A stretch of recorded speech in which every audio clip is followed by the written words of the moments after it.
So as car enthusiasts, we don't necessarily buy vehicles for their value in money. We buy them for their value in which is going to provide the most enjoyment to us to be behind the wheel of. However, when you start watching shows like Barrett-Jackson and we begin to see cars that were once, not very sought after, bringing huge money. Just recently did a little short on a K5 Blazer that's bringing hundreds of thousands of dollars, which is insane. Those things were very obtainable just, maybe a couple years ago. Well, when we see things like that, we can't help but wonder, what's next? Hagerty threw together 11 cars that they noticed bringing a little bit more value as of late, and these are the ones they project are going to really skyrocket in the coming future. Here are the members that I found the most interesting. First, I'm going to talk a little bit about the car that's honestly the most surprising to me that's on here, but it's just kind of boring to me. Doesn't have much personality, and if that offends you, I'm sorry, but that's just how I feel.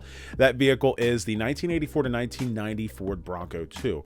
Apparently, people are really sinking their money into these things these days. Hagerty's argument for this one bringing value is that they say kind of that the whole classic SUV market has been rising in value lately. As the old saying goes, the rising tide lifts all ships. And because of this, they projected the super underappreciated Bronco 2 to be one of the hottest risers in the coming years. As far as the analytics that they provided here, the model has only risen 4% in value since 2021. However, they also say that Gen Z and millennials were more interested in the Bronco 2 than other trucks in the market. Also, the Bronco 2 on Hagerty policies right now has increased 153% in those insurance policies since 2019.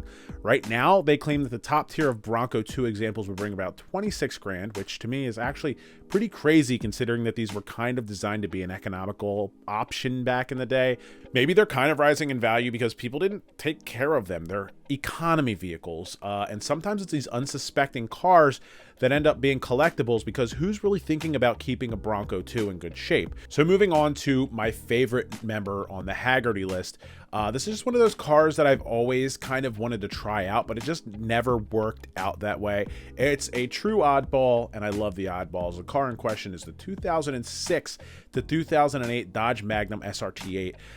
It's actually really weird to start seeing the cars that I kind of grew up with becoming these classic, highly sought after, valuable machines. It makes me feel old a little bit here. To me, the Magnum represents like a different era and kind of a different way of thinking in the automotive design community. I feel like cars have kind of moved more towards analytically driven designs, based on market studies and focus groups.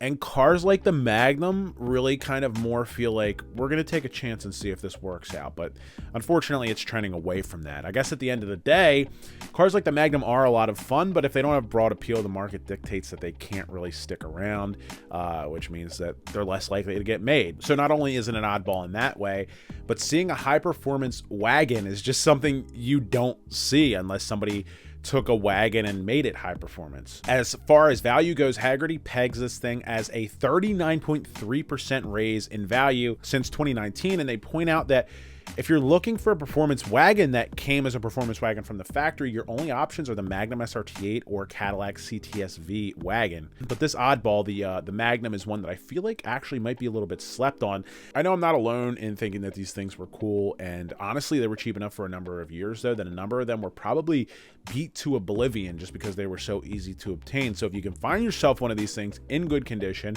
which seems to be getting harder to do, the value range at the top is a staggering $47,600 according to Hagerty. Hagerty does make a good point in saying that the Hellcat powered models of, they didn't have a Magnum, Hellcat powered Magnum. I think some people made those, which is pretty awesome.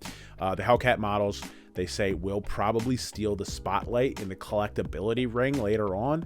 But when you look at these high-end auto auctions today, you find certain models that you're surprised that are, they're kind of weird and they pop in value.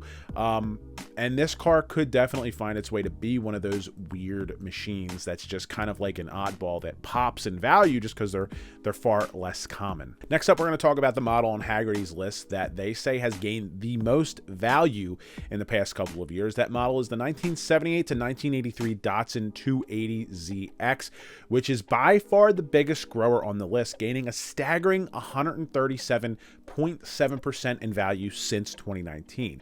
The only way that you're beating that kind of investment is if you bought Bitcoin back in 2019. I don't know a ton about these cars, but what I do know is I feel like I've seen a number of them forgotten about and abandoned in like a barn find kind of way, or not really a barn find because I would insinuate better condition, but like left in a field kind of way.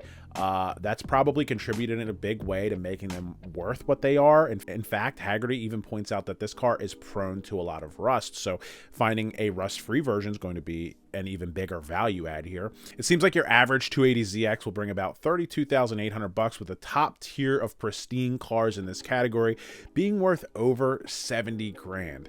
Hagerty attributes this massive popularity to the car's ability to appeal to a number of groups. They say that everyone from baby boomers who missed out on the 240Zs to Gen Z who has recently become a little bit obsessed with the 80s, they're all wanting to get in on this car. It appeals to all of them, which is causing this boom. Up next, we're going to dig into the most affordable member of this list, which I think is actually probably the most surprising, even more surprising than the poor Bronco 2 that I just spent time picking on. This car, a couple of years ago, might have seemed like regular traffic, but as time goes on, it seems like they're getting a little bit more rare. And honestly, I kind of want one in a way. I wouldn't fit in one. The member of the list is the 2002 to 2006 Mini Cooper S. Now, I would probably say that while this is the cheapest car, it's probably also the most speculative member of the list, meaning they're taking a bigger guess here than on the other ones. It's kind of hard to gain perspective on a car until it gets a little bit older. So, you know, if you're looking at something from the 80s,